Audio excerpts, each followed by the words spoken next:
আসসালামু আলাইকুম বন্ধুরা। কথায় আসে শয়তানে যখন লাড়া দেয়, এই ভিডিওটা তার প্রমাণ। দেখতে পাচ্ছেন একটি ভয়ঙ্কর বিষাক্ত সাপ, যাকে এভাবে খালি হাতে ধরার চেষ্টা চলছে। মনে হচ্ছে যে সে যেন একটা মামুলি ব্যাপার মনে করছে এটাকে। এটা যে কত বড় ভয়ঙ্কর, কত বড় বিষধর, এটা কিন্তু আসলে আমার মনে হয় এই ব্যাককেলের মাথায় নাই।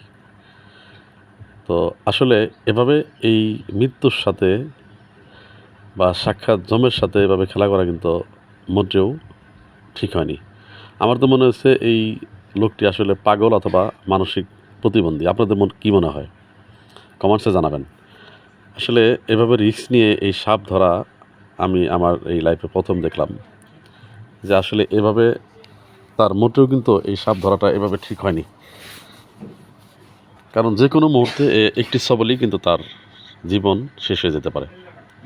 দেখতে পাচ্ছেন যে যে সবল দিয়েছে তার হাতে কামড় দিয়েছে কিনা এটা আসলে বোঝা মুশকিল।